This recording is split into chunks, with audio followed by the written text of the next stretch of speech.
Welcome, fight fans all around the world, Nigeria, Africa, wherever it is that you are. We are here with Alex Lohoré. He is a fighter with Brave, and he will be fighting for the middleweight championship in Brave on November 7. Alex has a lot of experience in the cage. He is a very solid fighter, as not a lot of people are, and on other occasions is quite nice and submits them instead. So that's Alex, and we have the pleasure of speaking with Alex today. And once again, thank you for your time, Alex. Yes, thank you for having me. Yes, and thank you for the introduction. Yeah, I think I'll start with asking how are you feeling? How has your training camp been going? How's your preparation for the fight been? Yeah, I've been feeling great. Preparation's been good. We're excited to get to fight night. Yeah, I can't wait. It's another big event. It's another way of making history again for me, for Africa, and for my legacy. So I'm grateful to be part of this event. Yeah. So when you joined Brave, you had mentioned that you wanted to fight for the title, and now you're getting to fight for the title. What does that make you feel? What does that mean to you? Yeah, it's great. It's what I wanted. It shows that my hard work's paying off, my dedication's paying off. And yeah, just keep pushing and get that strap. We're going to get that strap. I'm going to give it my all. And yeah, it's going to take a lot to beat me on that night. One question I've seen people ask you is if you are going to be active as a champion, which I would come back to, because looking at your record, you've been very active.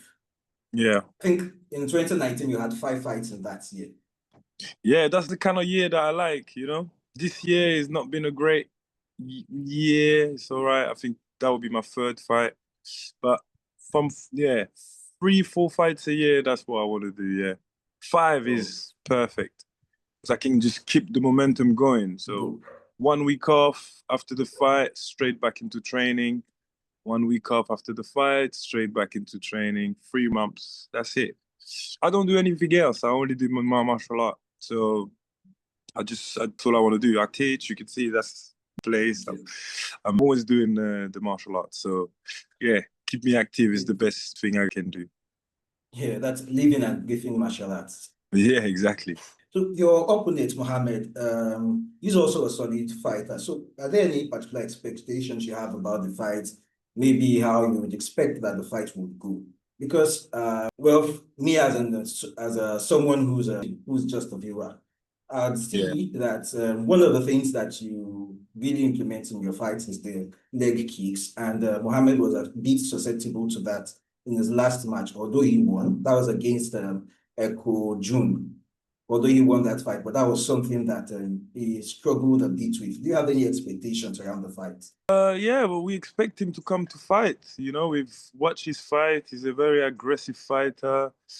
And yeah, his experience he's a good opponent. There's nothing I can say regarding his MMA. He's done a great, journey. They call him a legend in his place for a reason. You don't get called a legend just out of the blue. So yeah, we respect him, but in the cage, when the door is shut, all that goes down the drain. So back to your record and seeing that you're very, very active, and there's no doubt that you have fought for the title even before coming to Brave. So I'd like to ask, what's the secret behind such a quick turnaround? Because I don't think that's something that's common with every athlete. So there's probably a way you approach your fights that ensures that you are able to come back fighting in a couple months from that time.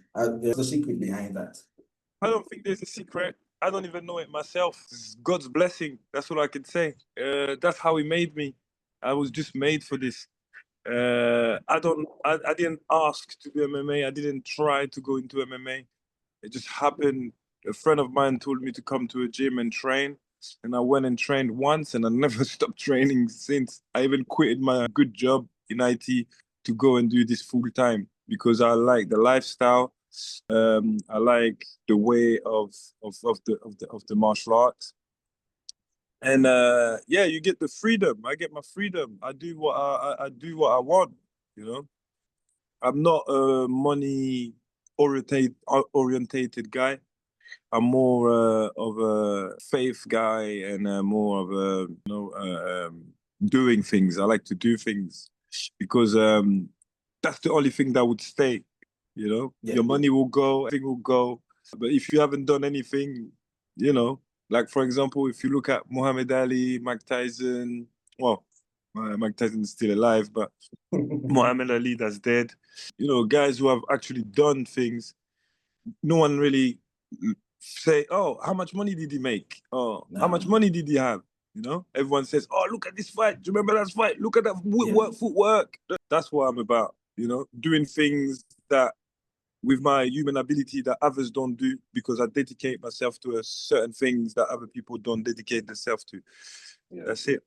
So, going off of that, since you picked MMA, I might ask, what sort of changes or what way has the martial arts changed your life since you started practicing? Everything. I become much calmer in myself, much more controlled. I'm more organized. My eating habits has gone, you know, so different than what it used to be. I understand my body so well now. I understand movement of my body as well so well, feeling. Yeah, it's MMA. You learn a lot about yourself and a lot about your abilities, and yeah, it's also a spiritual. I would say it's also a spiritual sport because there's a lot of emotion involved. Yes. You know, when you get punched in the face, sometimes you're gonna retaliate straight away, but by retaliating straight away, you might get punched again in the face. So you gotta come with a different strategy. You gotta come, and it's the same thing in life. You know, you make a mistake, you're not gonna make the same mistake. You're gonna try and go differently with what just happened. Yeah. So at this stage of your career, given the things that you have achieved, what keeps you motivated? My family keeps me motivated. The will to be someone, to be a legend, to do things that others have not, and also the fact that I want to help my community, the Ivorians. Because it's not just football and music now. There's MMA too, where you can earn your money. But the easier, the main thing about MMA is you don't need anything. You only need your ability, your human's ability, and your dedication. And there's a lot of, I've been go to Ivory Coast. Well, I don't go often, but I've been many times. And I see guys, they don't even train and they have like a full six pack, a full, So if they use if they use their abilities into martial arts, I think we'll have loads of champions. But the only problem over there is that we don't have the infrastructure, we don't have the people to actually put it out there. But I think it's coming up now, and it's great. Everyone is enjoying it in Africa. I see Kamaru Usman doing his show in Nigeria. Obviously, I've been following EFC Africa for a long time in South Africa. And then I see loads of little other shows. There's a show in Ivory Coast. I think they've done 2 shows now. I think it's called Eric Favre Show or something. And then there's other shows in Senegal. Like it's popping up everywhere. I think even in North Africa as well, there's few MMA show now. So yeah, that's what I'm about. And based on MMA in Africa, not exactly to put you on the spot, but do you see yourself doing something like maybe starting a promotion, say in Ivory Coast, sometime in the future? Yeah, 100%. That's something I would definitely want to do. But it's not an easy thing to do, but it's possible. I have a lot of contacts over there. Yeah, it's definitely doable. So that's why me fighting on the 7th and getting the belt will get everyone closer to that. Because obviously, if I'm the champion, I get to decide. And what I want to do is take back the belt to Ivory Coast. So I get to decide, but I'm just saying I get to decide. But if the boss says no, you're fighting there, I gotta go and fight there. But yeah, I can put an input. And it will be taken Seriously. with more seriousness. So yeah. Yeah, okay. So in terms of fighting let's say fighting or having your first title defense in Ivory Coast, do you have any commitments from Brave to that? Yeah, I've spoken to Brave about it. They are happy to look into it, and yeah, they never like said no or said that they wasn't interested. They are very interested about Africa, and Ivory Coast is a good place. You know, we had the African Cup of Nation, was it Yeah. last year or the year before? Everyone said it was one of the best cups ever happened. Everyone and I had a good time. People came from all over the world and they finally saw the country. They saw the country. They saw that the country is a great country. Very, very. We have great food, and yeah, everything is good over there. Well, I think it might even be easier, for you to make that request to have a first title defense in Africa because, a couple promotions like PFL has done a couple events now in Africa. So it's not like, oh, we are the first ones doing it, so we don't know what we might meet. But, Yeah, there's other people yeah, who have done it already. So that sets like, let's say, it sets like for them or templates for them to follow. That really great. yeah, I was saying that PFL having their events here in Africa, they've had it in Rwanda, I believe in yeah, Angola also. Even International MMA Federation has had events also in Africa. So I yeah, believe that sort of sets a template for Brave or any other one who is coming in. They don't have to figure out everything from scratch. yeah, 100%. They've already. That's why I said there's already few shows in Coast that happen. I'm in good contact with them. So putting on a show in Ivory Coast is not difficult. We've got loads of contacts as well, to make the show a bit bigger for promotion. We've got artists and musicians and people like that we can speak to promote the event. So yeah, it's something easily doable, especially with Yeah. the help of Brave. It will be something very big. Yeah, that'd be good. That'd be great. And given that MMAs are developing sports in Africa and there are new athletes who are trying to get into the sport, is it have any particular advice for such athletes, especially around staying away from injury, career longevity, or any other aspects? Yeah, so the only, but one of the advice I would give is to not rush anything and to never settle for comfort. Always look for improvement every day when you go to training and be dedicated, Don't cut corners. As when you cut corners, that's when you get injured, that's when you get hurt. So, yeah. Yeah. And finally, also based around the MMA in Africa, there's a growing sentiment that African athletes do not cut nearly enough weight, and because of that, they cannot be very competitive at their weight class. Do you share in that sentiment? They can't, what? Sorry? Okay, they do not cut nearly enough weight. Yes, and because of that, they are sometimes not very competitive in their weight class. Do you share in that sentiment? No, I don't think so. I think it's more about the technical abilities, man, and the understanding of the sport. Like I said, they have to have the right coaches with the right experiences. I think there's a lot of, well, even here in the UK, there's a lot of people that pretend they guessing, you know. They just say, I know because I was with this guy, because I was with this guy. When I come in down, it's not I know because of this guy, I know because I done it. Yeah. So it will be something different. It will be, more real. No. Yeah, Yeah. that's true. So, any hopes for the future? Yeah, Oh, and sorry, you sorry. can finish that. Yeah. For the weight cutting stuff, I don't even agree with the weight cutting system anyway. If everyone was just fighting at the natural Natural weight, weight. Yeah. and not cutting weight, I would make so much better fights. But it is what it is. The Amna started it with the wrestling, and then he went into MMA, and that's what everyone does now. So yeah, it's a disadvantage when someone's cutting like 10 kilos and then they go on the scale, the weight, and then on the fight night they're like twice that weight. So yeah, it's part of the game though.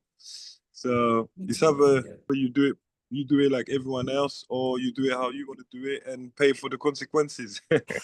Just like me, I done the whole sport without cheating. I never taken any performance enhancement drug. You know, I thought how many guys who were on steroids, who were on testosterone, guys that me and lost, and then they try and go to the UFC and then find out that, oh, you know, you can't fight here because you caught with, you know, something in your system that's illegal. So yeah, it's everyone does the journey how they want. Yeah, that's true. That's true.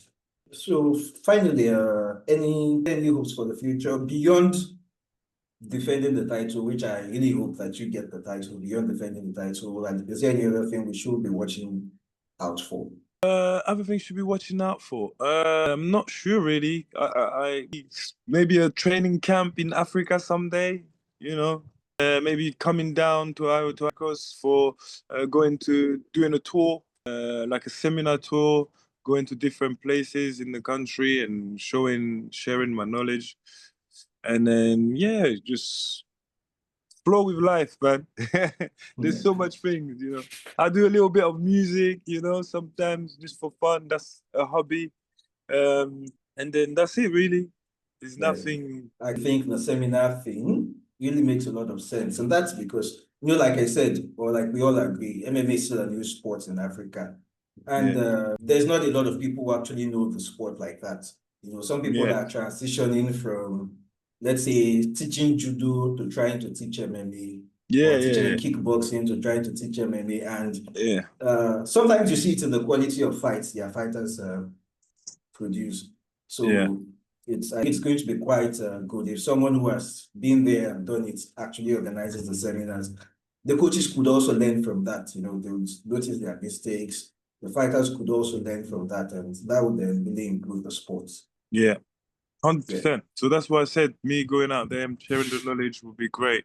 Yeah. Yeah, solid.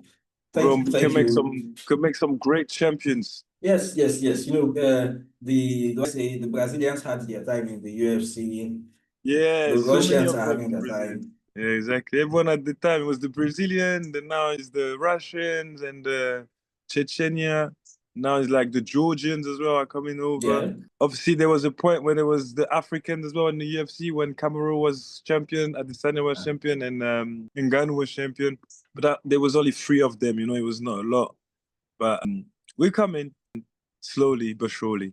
Thank you so much. Thank you for your time. I wish you all the best at your fights. And I really do hope that we will be able to speak after your fights. And just all the best wishes from me. Thank you so much for your time. Thank you for having me. And then, see you next time. Sure. See you on the 7th. Make sure you tune in and watch the fight. Yeah. Definitely. 100%. Yeah. Thank you. Bye. All right. Bye-bye.